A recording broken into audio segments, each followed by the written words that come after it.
En France, on revient maintenant sur ce changement de climat dans le Gard. On pourrait le résumer d'une question.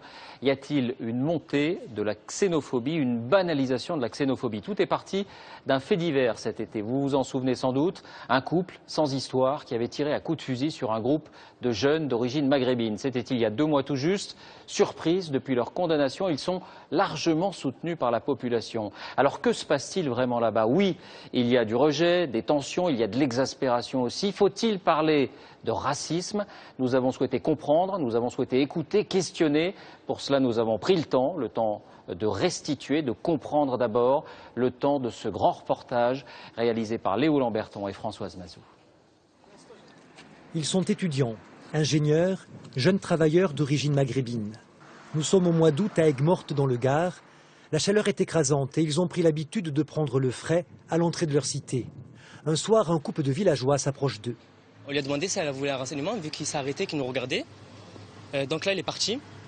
Il nous a répondu, il est parti. Et il est revenu une deuxième fois. Et il s'est arrêté pile devant moi, là. Donc moi, j'étais assis environ là. Et il m'a dit, exactement, il m'a dit, c'est pas les Arabes qui vont me donner un renseignement. Et sa femme, elle a dit, on est en France ici. Ensuite, il a pris son arme, il a sorti de la voiture et il a tiré en l'air. Le couple, âgé d'une quarantaine d'années, poursuit alors le groupe qui s'enfuit. La fusillade va durer près de 3/4 d'heure. Bilan, une victime légèrement blessée par plusieurs plombs. Franchement, c'était une impression de comme une chasse à l'homme, quoi. C'était pour moi. Ils voulaient nous chasser, on était du gibier, quoi, des animaux. À Aigues-Mortes, l'affaire fait grand bruit. Une solidarité se noue, pas autour des victimes, mais autour de William Vidal et de sa compagne, le couple condamné à 4 ans et 2 ans de prison ferme. Une pétition recueille même 800 signatures.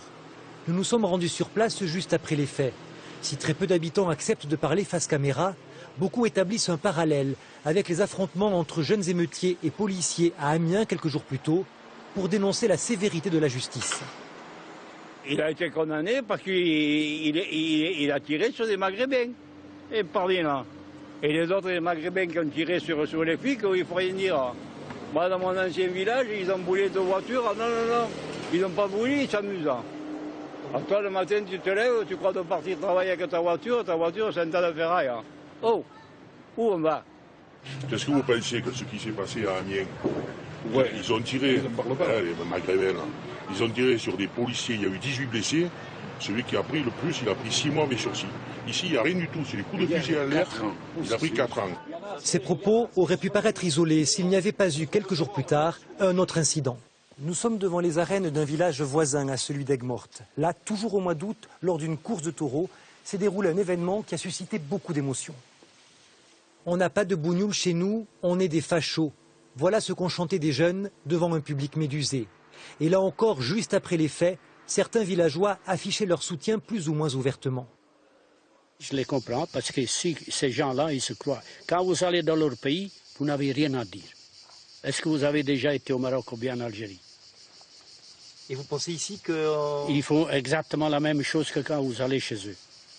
Ils vous traitent comme de la merde, on n'a rien à dire. Rien, rien, rien, rien. Donc vous comprenez les réactions racistes en fait? Oui, oui, je les comprends très bien. Vous êtes raciste vous? Ah non, non, pas du tout. Moi je suis juste. Je dis, ces gens-là, ils sont là, ils viennent pour travailler, ils n'ont qu'à travailler. Mais faire ce qu'il faut, ils n'ont pas le droit de le faire, ils n'ont qu'à respecter les lois de la République. Pas plus tard que mercredi 15 août, j'étais une course de taureaux au Trophée des As, qui est venu nous casser les pieds à l'entraque parce qu'on se dégourdissait. Je ne vous fais pas dire, 2 ans avant qu'ils sont venus nous emmerder, voilà, c'est tout. Et tout est comme ça. Après, vous me dites qu'on devient raciste. On a des mots racistes, tous. Tous. On le devient par la force des choses. Dans la région, ces relations tendues entre les communautés ont déjà tué. En 1999, Mounirou Baja, 19 ans, sorti fumer une cigarette, est abattu par un villageois croyant à tort qu'il voulait voler sa voiture. Entre Saint-Gilles et le Grau-du-Roi, au sud du département du Gard, la petite Camargue ne connaît pas une délinquance plus forte qu'ailleurs. Arrivés dans les années 70 pour travailler dans les champs, les Maghrébins ont-ils pu ou su se faire complètement accepter? Il semble bien que non. Pourtant, dans le Gard, les actes racistes, de l'insulte à l'agression physique, sont en diminution. 23 pour les 6 premiers mois de cette année contre 25 sur la même période l'an dernier. On ne peut donc pas parler de flambée du racisme, mais plutôt de sa banalisation. Témoin cette altercation lors de la visite du ministre de l'Intérieur à Saint-Gilles à la mi-septembre. Une habitante critique le coût de son déplacement et puis dérape. Tout l'argent que vous avez dépensé aujourd'hui pour venir faire le beau, hypocrite. Non, moi je suis espagnol, madame. Je m'en fous. On a assez d'arabes dans le pays. Et il n'y a que ça. C'est très bien. Et vous avez qu'on a raison. Hypocrite que vous êtes. Avec moi, la République, elle sera partout. Et le racisme et la délinquance seront combattus de la même manière. Bravo. Bonjour mesdames. Salut Majesté. Vous allez bien, princesse?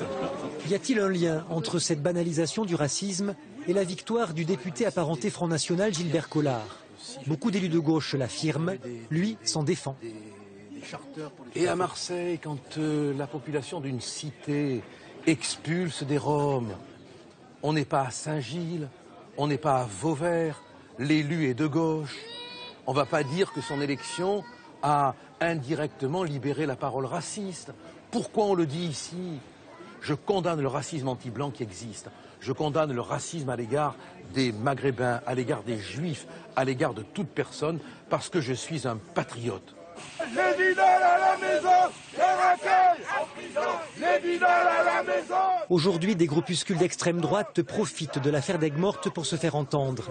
Exemple, la Ligue du Midi, exigeant, il y a quelques jours, la libération du couple Vidal. En fin de manifestation, nous avons demandé à une victime de la fusillade et à un de ses camarades de venir dialoguer.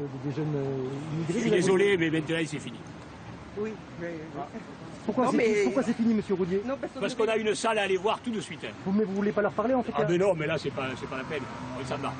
S'il vous plaît. Il n'y a pas de leur dire qu'il faut rentrer à la maison. On décroche et nous on rentre. Il n'y aura pas un grand débat. Et nous on rentre à la maison. Allez, en fait. Olivier, allez. Au pays des ancêtres, chacun sa patrie. La terre des pères, chacun la sienne. Merci, messieurs, dames. C'est extrêmement choquant. Je suis extrêmement choqué. Ah oui? Je m'attendais vraiment pas à ça. Écoutez, vous avez entendu aussi bien que moi la réaction de cette personne. Chacun sa patrie. Je ne comprends pas qu'on puisse réagir de la sorte. J'estime être français au même titre que lui. Le racisme a toujours existé depuis des millénaires. Voilà, on sait qu'il y a du racisme. Là, jusqu'à aujourd'hui, on savait qu'il était présent. C'était un comportement qui était à notre égard où on sentait ce racisme. Là, c'est une libération des propos et pire des actes. Est-ce qu'il n'y a parfois pas le comportement de certains jeunes dans les cités qui, par l'insécurité, etc., peuvent provoquer aussi ces réactions-là? Quelqu'un de cité ou quelqu'un d'un quartier bourgeois qui brûle une voiture, bon, ça arrive moins, c'est vrai, dans les quartiers bourgeois. Mais est-ce qu'on les stigmatise selon leurs origines? Je vois pas pourquoi. Je veux dire, est-ce que je dois condamner toutes les personnes qui portent des lunettes parce qu'ils ont j'ai vu 3 personnes qui ont brûlé des voitures qui portent des lunettes, alors toutes les personnes qui portent des lunettes, faut leur tirer dessus. Non. Et là, enfin, leurs opinions se basent sur des origines. Mais il y a autre chose que les origines.